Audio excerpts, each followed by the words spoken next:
Wait, can I blow up your spot for a sec, Deedee? Blow it up.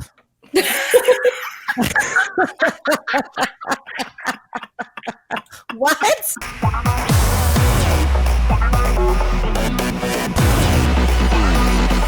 Welcome, friends and fans, to another edition of GalaxyCon Live, where we are bringing the convention experience directly to you. And today, we are going back to Beach City with the cast of Steven Universe. So without further ado, let's grab our flip-flops and meet our guests. Our first guest is an actress whose credits include Final Fantasy VII, Advent Children, Lou and Lou, Safety Patrol, and Happiness is a Warm Blanket, Charlie Brown. Today, she joins us to discuss the role of Connie. Please welcome Grace Rolek. Hello! Hey, hello! So happy to be here. So glad to have you here. Grace, how are you? I'm doing good. Just trying to stay cool, you know? It's a scorcher out here today. Oh, where is out here? What here is Los Angeles, California. Sunny, okay. skies. I'm on the same latitude line as you in Orlando, so yeah, I'm feeling it. I'm feeling it. We had a longer spring than we usually have, so I'll take it. That is true. That is true. I will absolutely take it. Well, so glad to have you here. And again, great job as Lucy. Thank in that you so Peanut much. special. That's a harder character to wrap a head around than people realize. Oh, absolutely. I mean, it was such a challenge. I mean, I was probably 10 or 11 when I recorded that role, but it was so fun watching all of the old Peanut specials to really try to emulate the original voice. And they are very particular about wanting it to have that like sort of like grounded, naturalistic cadence of children. So yeah, they talk like kids and blackhead, you know. Yeah. Absolutely. Well, Grace, once again, thank you for joining us here today. Absolute pleasure to have you. And next, she is an actress whose roles include Barney and Friends, Monsters at Work, and The Ghost and Molly McGee. Today, she joins us to discuss giving voice to Amethyst. Please welcome Michaela Dietz.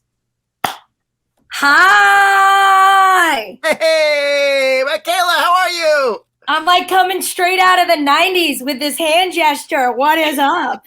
Oh, let me go grab my print shirt in the garage. Yeah, we're getting into it. Absolutely. How are you? I'm good. Thanks so much for having me. Oh, thanks for joining us all here. of us, not just me. Absolutely. Thanks for joining us here today. And again, great job on McGee. Dana Snyder is a great friend of ours here at GalaxyCon, and so just so glad to see you guys bouncing off each other in that series, and it's a great series in and of itself. Thank you so much. Dana is hilarious. Yes, I will not do my impersonation of him because he is like Christopher Walken and just some other people. You meet him once and everybody does the, hey, no, I'm here. Well, Michaela, thank you so much for joining us here today. Absolute pleasure to have you here. And of course, thank you for taking us back to the 90s and the sparkle. And next, she is an actress and singer whose work on stage and screen includes Doc McStuffins, the Second National Tour of Miss Saigon, and the Emerald City Tour of Wicked. Today, she joins us as the voice of Pearl and her various permutations. Please welcome Deedee Magno. Hi! Hey! Hi, everybody! Oh, we're all whooping it up. Okay. Woo! Hi! Thanks for having me. Oh, thanks for joining us here today. I'm loving the big, is that a cheeseburger pillow? Cheeseburger backpack. Yeah. Oh, backpack. Okay. Yes. Yes. All right. It has many layers. Absolutely. Yeah. So, so we were talking earlier. You have a really good theater background as well too, and you were in that production of Wicked, and that was a big deal. That was the first tour outside of Broadway, wasn't it?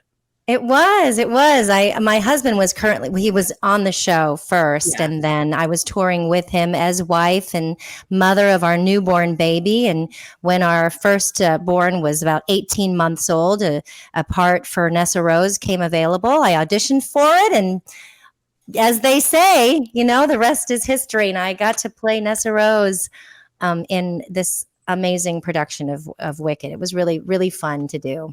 Oh, absolutely. And speaking of fun, I imagine Steven Universe was fun for all of you. And for that, let me all welcome you once again. Thank you for joining us here on the GalaxyCon virtual stage. Our team is going through the chat rooms right now, pulling out the questions for you. In the meantime, I just have to say this on behalf of myself and our audience. this series, a GLAAD Award, a Peabody Award, several Annie and Emmy nominations.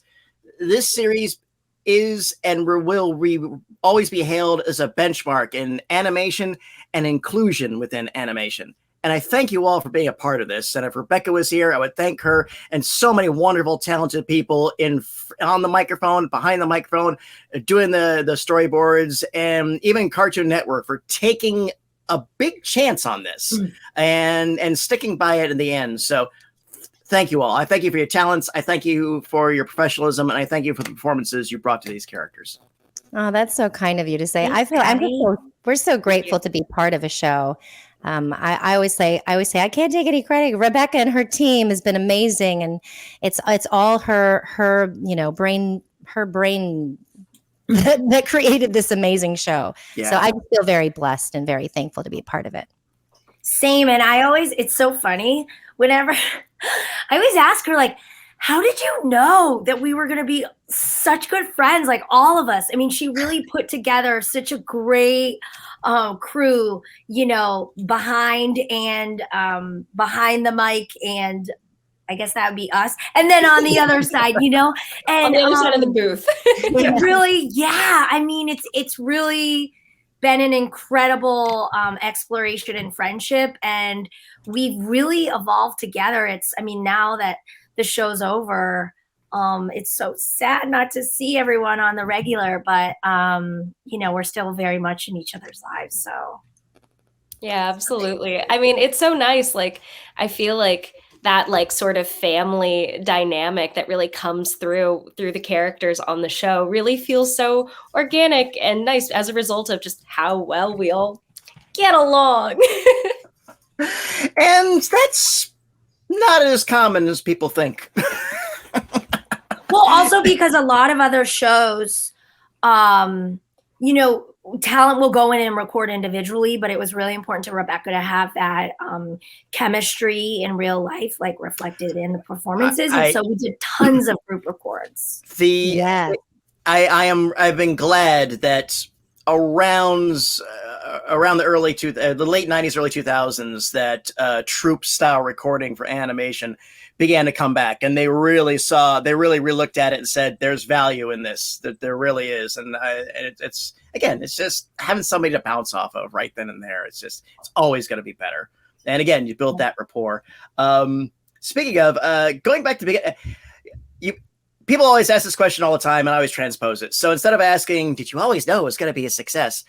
When did you all realize that Steven Universe may not only may have hit expectations, but when did you begin to realize that it may have been exceeding them? San Diego Comic-Con. I mean, being invited to San Diego Comic-Con was like a huge, big deal. I didn't even know what San Diego Comic-Con was about, but I had a bunch of friends who had been going every year. And when I had said something like, "Oh, I'm going to be going to San Diego Comic-Con with Steven Universe," and they were like, "What? You're going to San Diego Comic-Con?" I thought that was pretty. I was like, "Whoa. Wow. That's amazing." I think, pretty early on, we saw the feedback and just the really intense amount of love for the show online. And I think so from the very beginning, we saw how much this meant to people. And it felt like kind of a smaller group, but it was just so intense that I think we all were like, oh, whoa, this really resonates with people. And, and then once it sort of like caught on and other people started watching it and writing up about it, I mean, it only got, bigger and bigger. Yeah, I agree. Like from the beginning, we had this very like passionate fan base. And I think for me, I really noticed it at like the end of season 1 when the Jailbreak episodes came out. I remember seeing the reception to that, and especially like the songs with Estelle saying "Stronger Than You." It was big. It was big. I think also because it's still affecting people today. New watchers, new people who are new to the show and they're just discovering it for the first time. It's still sort of it's still floating around and people are still talking about it and still being moved by the episodes and the artwork and the music. So it's I'm just grateful. It's still alive, everybody, even though it's over. and that's it's really not. And that's a very good point. A lot of fandoms today, when the show is completed, I'm not gonna say it evaporates, but it really kind of goes down, and that has not happened with Steven Universe. It's still going, and it is still palatably thriving. It really is, and again, that's a testament to the show and what it meant to people. And because of that, again, new people say, "Oh yeah, there's a show a couple of years ago, Steven Universe. Oh, you gotta watch it. Here you go." And it's there's so much content out there right now, live action and animation, and we're starting to see all of this because during the pandemic, animation was one of the only parts of the industry that was like kicking, and because people were able to work remotely, and so I mean, just to piggyback on what you're saying, Patty, like it's great that the show isn't just like a flash in the pan, but often, even some of the best shows, it just kind of like, it's just quickly replaced by another. And I think this all circles back to what you're saying earlier, like the world that Rebecca created, the characters she set up, their dynamics and the representation, it has become such a point of influence for a lot of other shows. I mean, you see it in the breakdowns too, when I'm auditioning for other things, they've clearly been influenced by, Rebecca and the world she created. And story and character still came first. Yeah. I think that's really, really a key to this. All the characters, again, the diversity and the LGBT friendly nature to it. It was always, we're going to tell a fantastic story. We're going to tell a fantastic story with these wonderful characters, and that's always the secret to the success of all these things. And that's always been the hook. And yeah, it speaks for itself. So absolutely. So, well, ladies, thank you for indulging my capricious curiosity. We are good to go to audience questions. So let's go ahead and roll our first one. And here's one from Saul. What do you think your Steven Universe character's favorite genre of music would be? Also, mine is not a genre of music, but I really think Amethyst would be super into ASMR. Just like people like eating, people eating very crunchy items and then very yeah, definitely. It personally grosses me out, but I think she'd like the mouth noise. Yeah. Fair. That's so good. That's so good. I feel like Connie would probably have very curated playlists, lots of sort of underground stuff. She finds the cool stuff and is always could see her sending Steven all of her playlists. She's the first person in your circle of friends to find that awesome band. Yeah.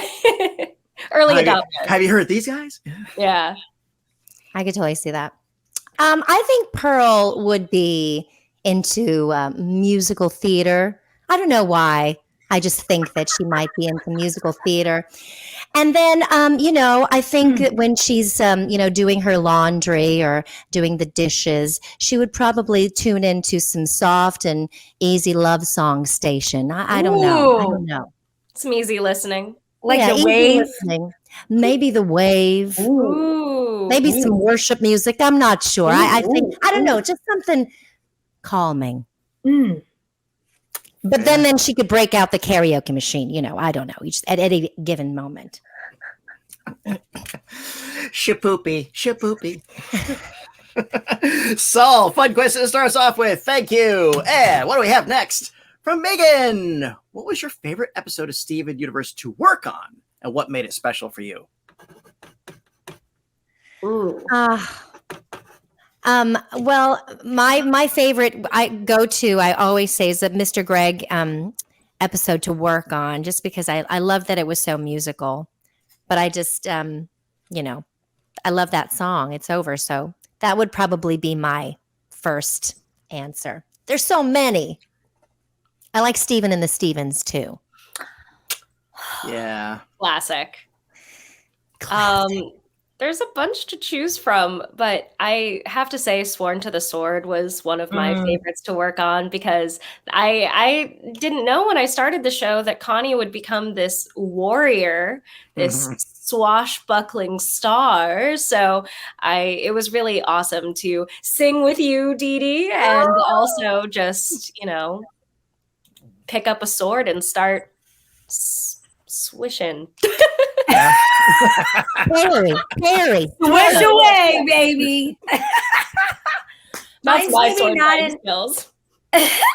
mine's not an episode, but it kind of felt like one long extension was Steven Universe, the movie. That was such an exciting thing to work on, and we got to see friends who we hadn't seen in a while, and Rebecca and Ivy and Sarashu, like they and Jeff Liu too, and Jeff Ball. I mean, all the musicians, like just some amazing music. And so anytime I get to be in a room and like just harmonize with so many other people in there, it's like I don't know. It's just such a special day when we're all like sitting in one room singing together. It's great. Nice. Very nice. And there you have it. Megan, great question. Thank you. And what do we have next? From Solera, what are some of your favorite hobbies? Oh. I can go. I Yes. During the pandemic picked up gardening, and that has been super, super fun for me. Right now, I just like last week planted some spicy peppers. So I'm growing jalapenos, habaneros, and I found this one spicy pepper seed. It's called Sugar Rush Peach, and so we'll find out. It's supposed to be sweet and spicy, but that's been my new thing. You can catch me in my garden. I've got my gardening Crocs, and I'm tilling the soil. I am a big fan of the chili pepper in all of its forms. So yeah, I really want to make some like salsas and hot sauces. Are you gonna pickle any of them? I might. I mean, I'm gonna have so much. Hopefully, fingers crossed. If my harvest is bountiful. Seems like the big thing now is making chili oil. Yeah, that would be fun to do. That's the new trend. Tell me. That's the new TikTok cooking trend. They're like, okay, we're gonna make a chili oil omelet, and we're gonna do a chili oil BLT. I've been seeing it. Would they make the chili oil? Yeah, some people will make their own chili oil, or some people will use like the pre-made kind or whatever. But but chili oil seems to be the new. It's the mango salsa of this year. Wow! Yes. Wow. Wow, indeed. Oh gosh, Michaela, you go. Okay, well, I'll tell you. This is sort of a cheat, but I just have to confess. My favorite thing is to look up pictures of animals that I'll never get for myself, but that I'm like really interested in. And one of them happens to be a bearded dragon. It's a thing that I like. I just like looking at pictures of bearded dragons because I have a friend who has one. And really, do you want to take a look at one? Okay, just a moment. I do. Okay. I really do, Grace. I really, really do.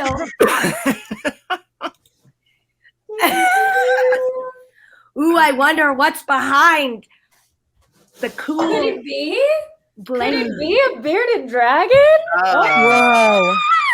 Monty in the house. Monty. Like, where am I? Hello? Monty. Everyone. How do you keep your beard so immaculate? So this is the camera's flipped. I'm like, which way do I put her? This is Montgomery, or Monty for short. She is my bearded dragon. My other hobby is taking care of her. Oh, I'll let her chill on my leg, just out of frame. How long you had, Monty? I think I got her in like December 2019. All right. Yeah, so we've been together for a few years now. I think I remember being like, "What's new, Grace?" And you're like, "Well, I got a bearded dragon. Like, nothing new. But I got a bearded dragon." I wasn't quite ready to commit to a dog, so I was like, "Oh, low maintenance pets." And of course, Monty is not completely the lowest maintenance. If you heard any scratching or running around coming from my square, she was dashing back and forth in her tank. I think she heard the excitement and wanted to be a part of it. She wanted to be on camera.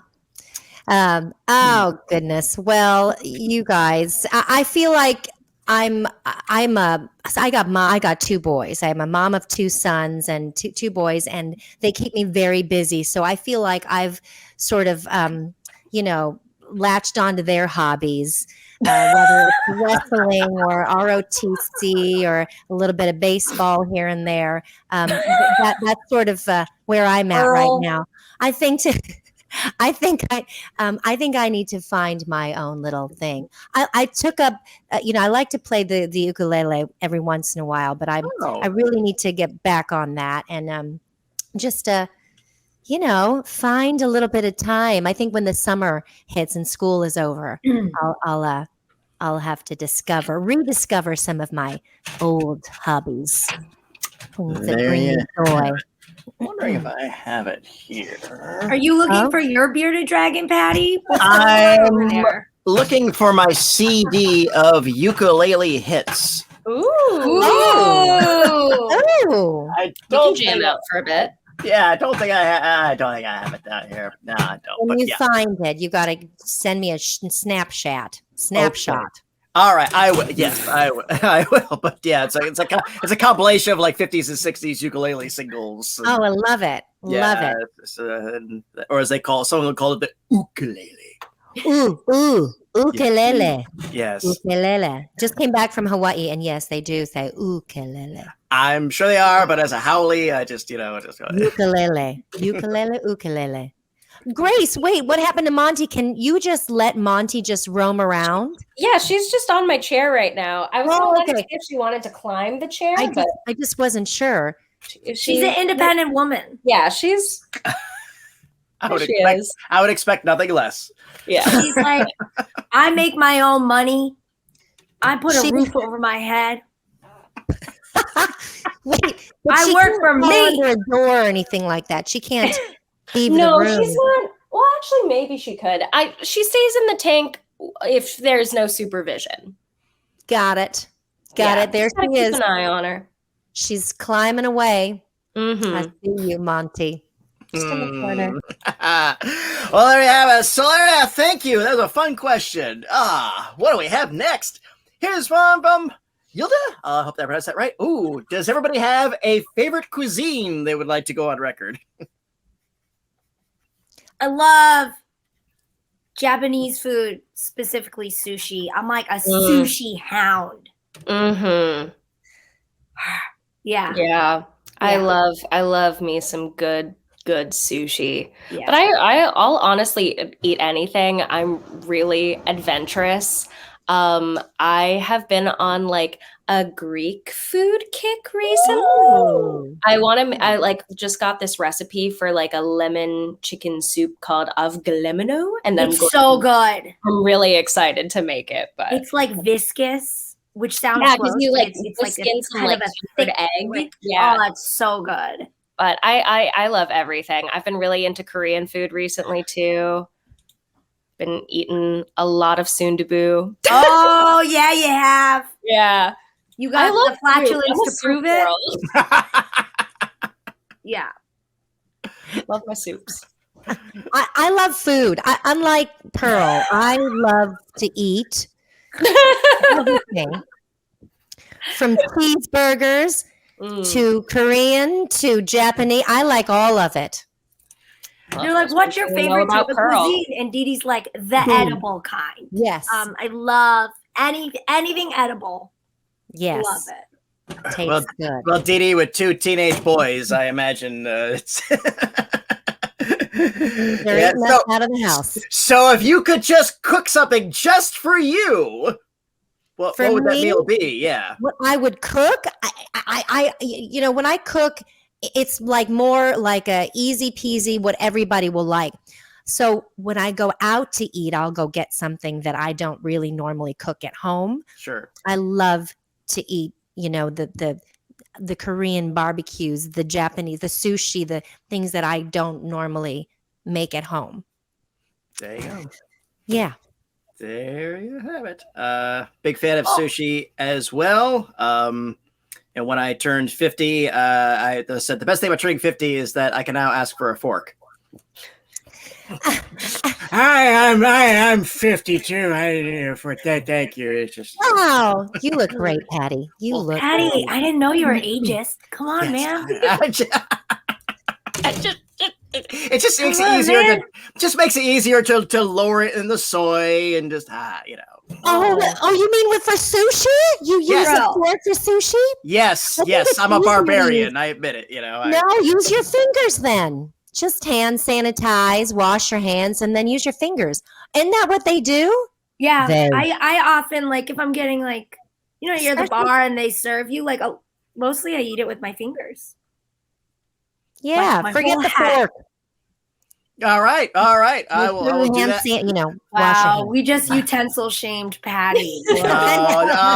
So it's okay. It's okay. Let me see how that works on my next date. Yoda, thank you. Great question. And what do we have next? How's your Tinder date? He ate with his fingers.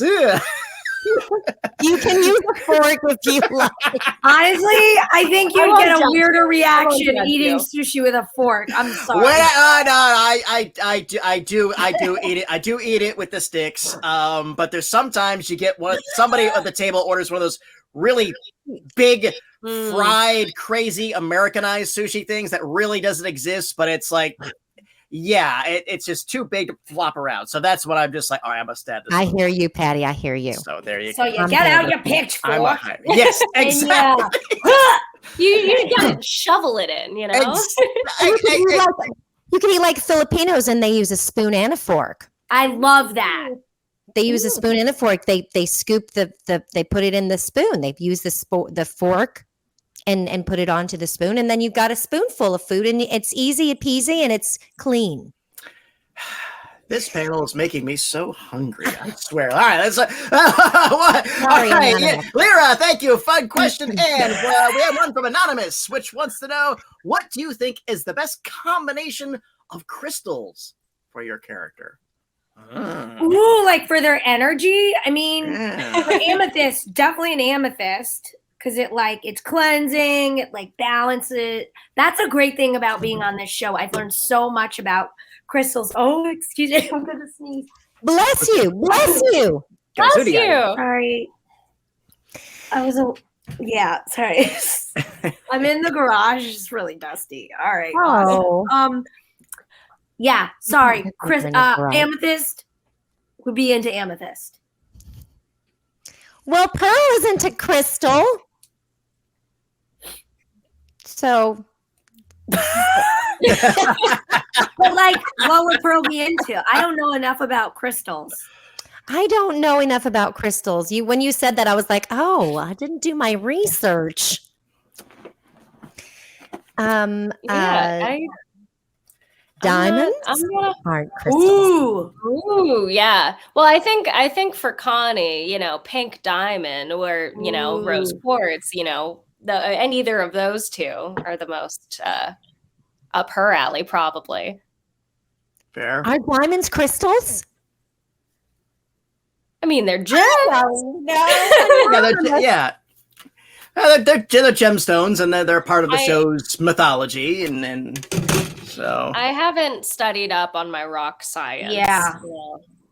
I did go to this very hippy dippy fair once with my friend, and she had writer's block, and this woman convinced her to buy she spent so much money on crystals, and she was because the woman's listen, you just she read her energy and then convinced her to spend so much My money. mom just got me a crystal the other day. Let me see if I can. Yeah, what is it? I actually have it at the ready. It is blue calcite. It's actually really pretty. I'll show it off. I feel like I'm doing show and tell. This is What's blue calcite do? Oh, wow. That's Oh. beautiful. It says blue brings calm and needed rest to the carrier. Love it. Ooh, There you that's go. pretty. It kind of looks a little bit like the amethyst is purple though, right? This is Yeah, this it's like is a blue- amethyst. Ooh, oh, look at us with our And it has gem. cleansing properties. Oh, well, this is pearl. I'm not going to show my nails. I didn't do a manicure. I thought you were gonna pull out your this is cheeseburger. This The cheeseburger rare also very cheeseburgerite. cleansing. has filling properties. Yeah. The carrier shall feel satiated. Yeah. And on, there you have it. All right. And let's roll another.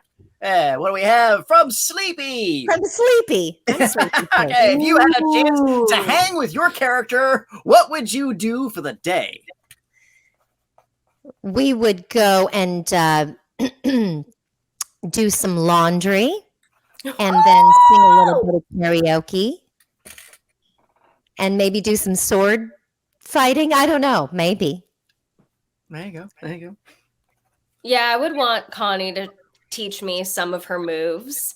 But, I love reading. I love books. Maybe we'd hang at the bookstore, go to the library, go check out some stuff. Or go roller skating. I would definitely be Fun. down to go roller skating with Connie. Wait, can we all go roller I want to go roller skating together? too. Sure. I We love should. My answer. So fun. right. Stock up on some toilet paper, maybe. I feel like Amethyst and I would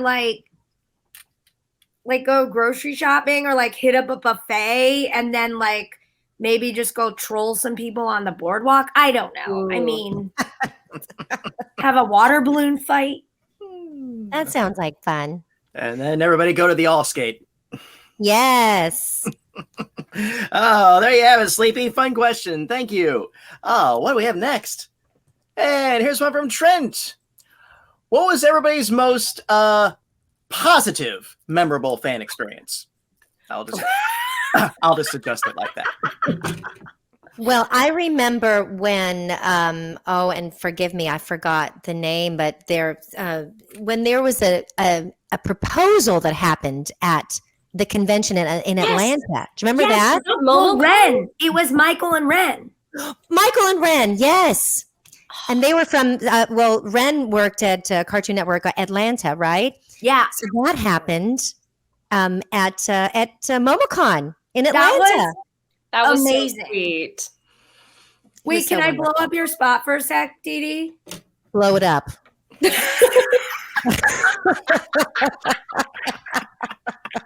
What? What do you mean? Okay. My favorite fan experience was being backstage at Comic-Con in San Diego. And we were all in an elevator together with people from another show. We happened to be crossing over or whatever. And seeing Deedee visibly just drooling over the She saw one of her favorite celebs in the elevator. And wait, what's her name again? You know who fart. Kristen, wait. Wait, why am I having I'm brain farted? This is the worst story ever. Just Kristen Bell. Deedee was hey, left your, okay. She was no, sorry. Okay. That was the funniest thing I've ever seen in my whole life. I'm so sweaty right now. She's like, hey girl, oh no, oh you're busy. Okay. Sorry. Okay. Oh, hey, girl. I did take a secret selfie with Kristen in the background. So You're like, everybody gather around, and then you like point it right at her. Gotta get those sneaky selfies sometimes. We meet so many famous celebrities at these conventions, and it's hard. I get very starstruck. So yeah, I have to behave. No, you don't. I do. Maybe you do inside, but in like looking at you on the outside, you're always like, hey, good to see you again. And I'm like, oh my God, how do you know him? And you're like, I don't. Like to a guy from Lost. I'm like, what? How do you like? You seem so confident on it. I mean, to me, you seem so confident. It always tickles me at the green rooms at our shows to see people go up to others.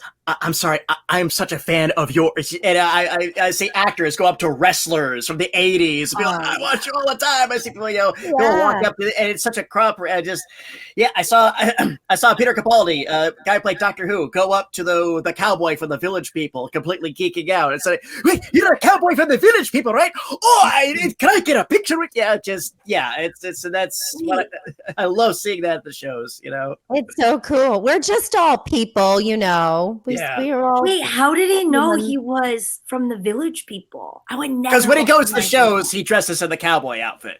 Wow. We've had him at a guest at GalaxyCon. Yeah, Randy Jones, the cowboy for the Village People, and he dresses the part, and he's a complete sweetheart, and I adore him. So is that hard when he's at cons by himself? He's just like, he's just like, he's like, I wish my friends were around. It's just men. Like he gets the audience to do it with him. Oh, I love it. Yeah, he brings people up the audience. I like this YCA. Yeah. That's funny. So Grace, what was your best fan experience you grew up? Oh my gosh. That's a great question. I definitely remember the proposal. That was really, really fun. I mean, every time you go to a con, you just have so many amazing people that are coming up and sharing their favorite moments with you. And sometimes you're able to have like really genuine conversations about how the show has affected their life. And so it's really hard to pick, but it's just been amazing to be able to share Steven Universe. And every time I get to go to a con, having that chance to connect with someone individually and really just take a moment with people is really special. Yes, absolutely. Yeah. Trent, great question. Thank you for that one. And what do we have next? And here's one from Lilith and Kai. Ooh, does anybody have any upcoming projects that they're allowed to talk about?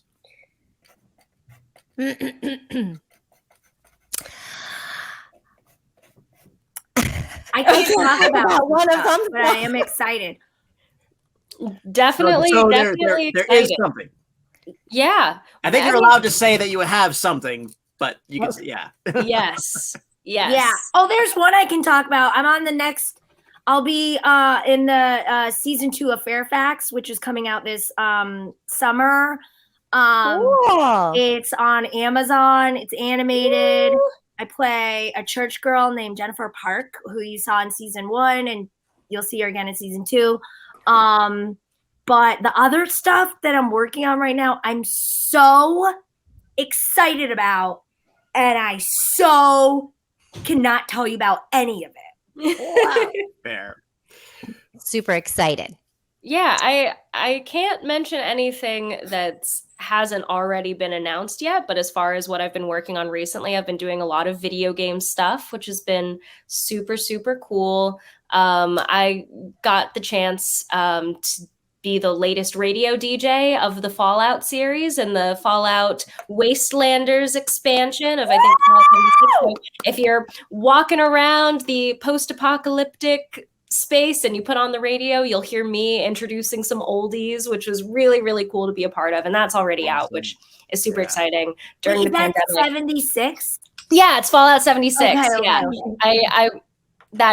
It took me, I was like, it's 76, right? Yeah. Say it and get it wrong, say like 74, and they'd be like, she doesn't know what she's talking about. But But when I it played comes to so much hobbies, we Fallout. do. It's true. I played so much Fallout New Vegas during the pandemic, so it was really, really awesome to be able to then go and record that and geek out. So it was very fun. And then also have some other video game stuff down the pipeline that I'm excited to talk about. Lots and lots of efforts. Yes. Those efforts. I also have some fun. Yes. Yeah. I also have some fun video game things that I've been working on over the pandemic too. I've done some voices for some Netflix things like Dogs in Space and Trece. I just recently did a mom voice, a little mom voice for a Filipino mom voice for Craig of the Creek, which my son actually voices Tomon in that series, which has been so fun for him. My youngest son has done some voiceover too. So that's exciting because we're like, my kids are getting involved in voice acting as well. And then there's a couple of other things that I'm working on that I'm really excited to share once I'm able to. Absolutely. Well, we will all stay glued to all your social media outlets for when you are allowed to talk about that. Lilith and Kai, great question. Thank you for that. I think we have time for one more. So let's see if we can go out on a really fun one. And this comes from Hope. If your Steven Universe characters were in a band, what would that band's name be? Oh my goodness. Rocks and Roll. Rock and roll. Mic drop. That's awesome. Any other ideas? Oh. The Gems. No, wait, that's been taken. Oh.